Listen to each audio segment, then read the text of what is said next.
আমার একটাই প্রশ্ন, আমি একজন সাধারণ মানুষ হিসেবে আমি বলতে চাই যে 96 পার্লামেন্টে যখন সাইদি সাহেব বলেছিলেন যে আমি রাজাকার নই এবং উনি চ্যালেঞ্জ ছুড়ে দিয়েছিলেন, কিন্তু তখন তো আওয়ামী লীগ সরকারি ক্ষমতায় ছিল, অথচ দেখা যাচ্ছে যে তারা এটার কোনো বিচার করে নাই তখন, এবং তারা এটার জন্য প্রোটেস্ট করে নাই এবং তার চ্যালেঞ্জকে গ্রহণ করে নাই। এবং তারপরে যখন 2001 সালে জোট সরকার ক্ষমতায় আসে, তখন তারা আওয়ামী লীগ বুঝতে পারছে যে বিএনপির সাথে জোট করে আওয়ামী লীগ আর কখনো ক্ষমতা আসবে না, এজন্য তারা পাতানো নির্বাচন করে 2009 সালে যখন ক্ষমতা আসে, তখন তারা সাইদি সাহেবের কণ্ঠকে স্তব্ধ করে দেওয়ার জন্য শুধুমাত্র রাজনৈতিক উদ্দেশ্য প্রণোদিত হয়ে আজকের এই বিচার তারা করতেছে। এর জন্য আমি জনসাধারণকে বলতে চাচ্ছি যে আসুন সবাই মিলে সোচ্চার হয়ে এই পাতানো ট্রাইব্যুনালকে বন্ধ করার জন্য সরকারকে আহ্বান জানাচ্ছি এবং জনগণকে আহ্বান জানাচ্ছি যে আপনারা এটার ভিতরে সোচ্চার হন।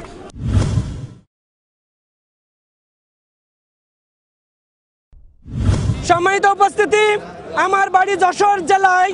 আপনারা জানেন যে সাইদি সাহেব স্বাধীনতা উত্তর 4 বছর যশোরেতেই অবস্থান করত, কিন্তু আমরা যশোরের সন্তান হিসেবে বলতে চাই সাইদি সাহেব স্বাধীনতা বিধ্বংসী মানবতাহানি কার কোনো কাজ সে করেননি, আমরা যশোরবাসী সাক্ষী।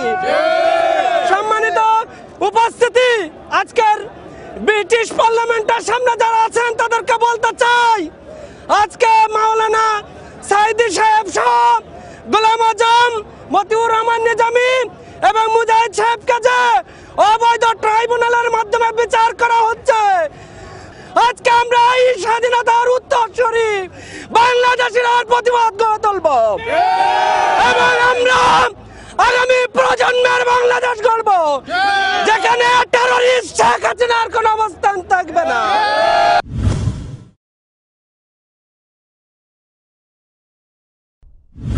একটা নাটক সাজিয়েছে শেখ হাসিনা। এই নাটক, সেই নাটকে মৌলানা দিলওয়ার হোসেন সাঈদীকে নাটকের মধ্যে তারা সাজা দিতে চায়, নাটক দিয়ে সাজা দিতে চায়। আমরা এর নিন্দা করছি। মৌলানা দিলওয়ার হোসেন সাঈদীকে যুদ্ধ অপরাধী বানাচ্ছে। আসল যুদ্ধ অপরাধী যারা, তাদেরকে ছেড়ে দিয়ে একজন বড় আলিমকে আজকে যুদ্ধ অপরাধী বানিয়েছে। তারা মৌলানা দিলওয়ার হোসেন সাঈদীকে আজকে কারাগারে রেখেছে। দীর্ঘদিন থেকে তিনি বন্দী আছেন। আমরা উনার তাফসির থেকে মাহরুম হয়েছি। আজকে পতনের ঘণ্টা শুরু হয়েছে শেখ হাসিনার পতন অবশ্যম্ভাবী।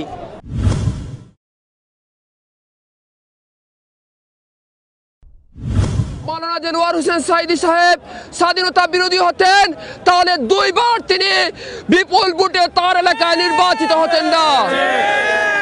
তার এলাকা আমরা জানি একটি হিন্দু অধ্যুষিত জনপদ, সেই জনপদে তিনি দুইবারের মতো হিন্দুদের ভোটে তিনি নির্বাচিত হয়েছেন। যদি তিনি সাম্প্রদায়িক সম্প্রীতিকে বিনষ্ট করতেন, তাহলে তার এলাকার মানুষ তাকে এভাবে ভালোবাসতো না। আজকে তার সাক্ষীকে চুরি করা হচ্ছে, তার সাক্ষীকে ভয়ভীতি দেখানো হচ্ছে। হিন্দুরা তার জন্য এসে সাক্ষী হতে চাচ্ছে, কিন্তু সেই সমস্ত সাক্ষীদেরকে গ্রহণ করা হচ্ছে না।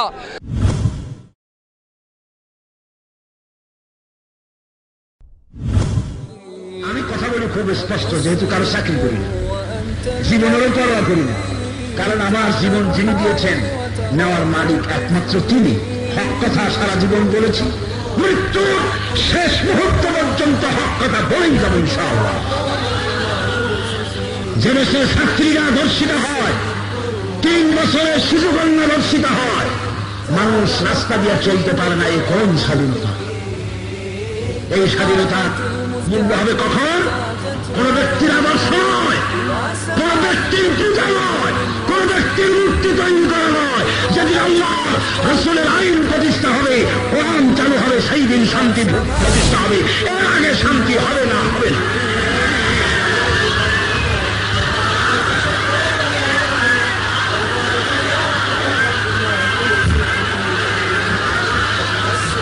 কোরআনের আইন ছাড়া জাতির কোনো রক্ষা নাই।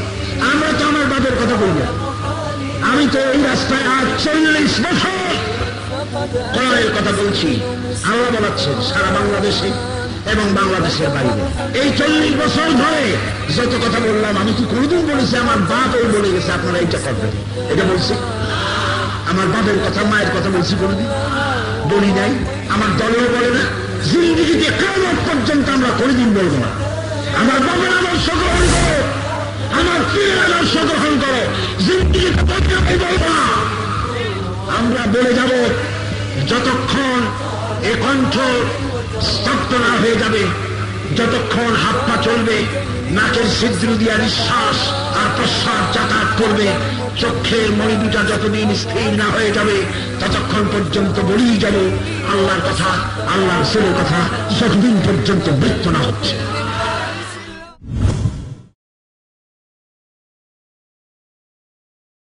আল্লাহ দিলেন কৃষকেরই গোলা ভরা ধান রে, গোলা ভরা ধান। বুবু বলেন এসব নাকি বজরা দেবীর দান। ঠিক না? এখন বলেন আপনারা, শেখ হাসিনা কি আসলে? কি? জোরে কি? ভণ্ড মুসলিম না রে তুমি, দেশে বেমানান। বুবু জান, বুবু জান, আপনি ভারত চলে যান, আপনি দিল্লির প্রোডাকশন, আপনি ভারত মাতার প্রাণ। বুবু জান, বুবু জান, আপনি ভারত চলে যান।